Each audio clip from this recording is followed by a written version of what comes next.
Հայաստանի առաջին հանրապետության հռչակման օրվա առթիվ 3 մայիսի 28-ին Պաշտպանության նախարարությունը իրականացրեց զորահանդես։ Իշխանության ներկայացուցիչների պնդմամբ զորահանդեսին ցուցադրվել են բացառապես այն զինատեսակները, որոնք ձեռք են բերվել 2022 թվականից հետո, իսկ միջոցառումը ներկայացվել է որպես հաշվետվություն քաղաքացիներին։ Հանրային դաշտում այլ գնահատականներ են հնչում։ Կա կարծիք, որ սա նախընտրական քարոզարշավի մաս է կազմում, այլապես գնված զենքերը կցուցադրվեր սեպտեմբերի 21-ին Հայաստանի ներկայիս երրորդ հանրապետության անկախության հռչակման օրը եւ ոչ մայիսի 28-ին ընտրության նախաշեմին։ Հետաքրքիր է նաև այն հանգամանքը, որ զորահանդեսին ցուցադրված մի շարք այլ երկրների արտադրության զենքեր ներկայացվել են հայկական անվանումներով, ինչպես հնդկական Ակաշ զենիթահրթիռային համալիրը անվանվեց Լուսան, հնդկական Մարջը Միհր, ֆրանսիական Կայզերը Արամաս, հնդկական Պինակա համակարգերը Շանթ եւ այլն, որոնք բնավ կապ չունեն հայկական արտադրության զենքերի հետ։ Հետաքրքիր լուծումներ են,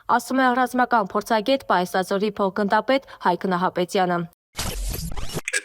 Զինատեսակներ կային, որոնք հայկական անվանումներ ունեին ըստ հաղորդավարի, բայց որը ամենայն հավանականությամբ հայկական արտադրության չէր։ Հետևքում հարց է առաջանում, ոչ հայկական արտադրության զինատեսակի անվանումներին չեն փոխում։ Անվանումները ոնց են իմանում, որ երկրի արտադրությունն է։ Օրինակ, երբ որ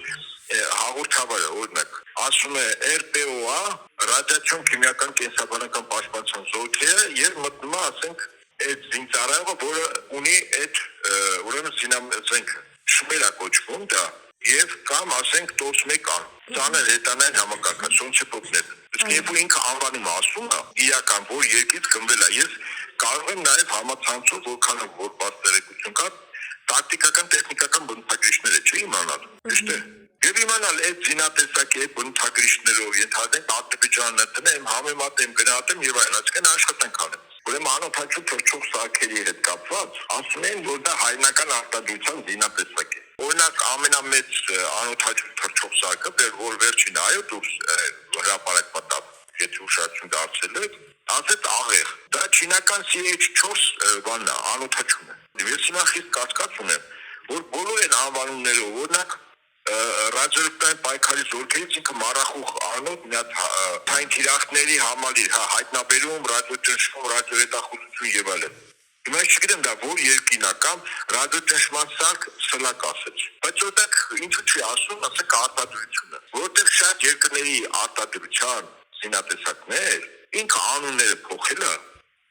Ինչի համար է փոխել։ Հետաքրքիր է նաև այն, որ չի ցուցադրվել ժամանակակից պատերազմներում լայն կիրառություն ունեցող թևավոր հրթիռներ, հարձակողական նշանակության զենքեր, զինտեխնիկա, որոնք նախատեսված են հակառակորդի կենդանի ուժը, տեխնիկա եւ ամրությունները ոչնչացնելու, ճնշելու համար։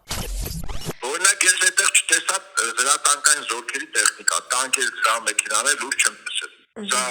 արդեն ինձ համար պարզ է, որ դա քանի որ հարձակողական զինատեսակ է հիմնականում, հա, տանկերը, ճեղքում ապահովող, թիրախների հեռավորության վրա դիպուկ խոցող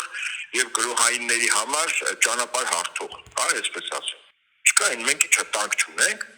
իսկ ինչու՞ չցուցադրվեց, ում իհարկե տանկ։ Եվ ժամանակին T-80 լավագույն տանկերն են ունեցել աշխարհում, որտեղ իմիտացիա է անում իբր Ադրբեջանին, որ մենք հարձակողական որևէ խնդիր մեր վրա չենք դնում։ Իշխանության պնդմամբ զորահանդեսին ցուցադրվել է միայն 2022 թվականից հետո ձեռք բերված զենքեր, սակայն մենք նկատեցինք, որ քաղաքացիների ուշադրության է ներկայացրել նաև այնպիսի զենքեր, որոնք ձեռք էին բերվել մինչ 2022 թվականը եւ անգամ կիրառվել էին 44-օրյա պատերազմի ժամանակ։ Այս դեպքում անհասկանալի է, ինչու չցուցադրվեց ռուսական արտադրության որոշ զինատեսակներ, ինչպես Իսկանդերը, Սմերջը։ Սկատները, Սմերջը, մենք սկատերը չունենք, լուրջ, ասենք ինքը Իսկանդերի նման զենք է, այսպես ասենք, ուղղակի տակտիկական տեխնիկական բնութագրիչները մի քիչ ավելի թույլ։ Բայց ինչու՞ չցուցադրվեցին։ Դա Փաշինյանին հարցրեք։ Ես նորից եմ ասում, այս հաշվետվություն կոչվածը իրականում սա նախընտրական քարոզության մի էլեմենտ է, ոչ ավել եւ ոչ պակաս։ Այս զորահանդեսը առանձնացավ նաև նրանով, որ առաջին անգամ զորահանդեսը անցկացվեց առանց վեհափար Հայրապետի հոգևոր առաջնորդությամբ։ Արդյոք Պաշտպանության նախարարությունը հրավեր էր ուղարկել վեհափար Հայրապետին։ Ինչու զորահանդեսին չցուցադրվեց հարձակողական տեսակի զենքեր եւ ինչու այլ երկրների արտադրության զենքերը այս զորահանդեսում կրեցին հայկական անվանումներ։ Այս հարցերի պատասխանները մենք այսօր չստացանք։ Փոխարենը Պաշտպանության նախարարությունից մեզ հորդորեցին գրավոր նամակ գրել։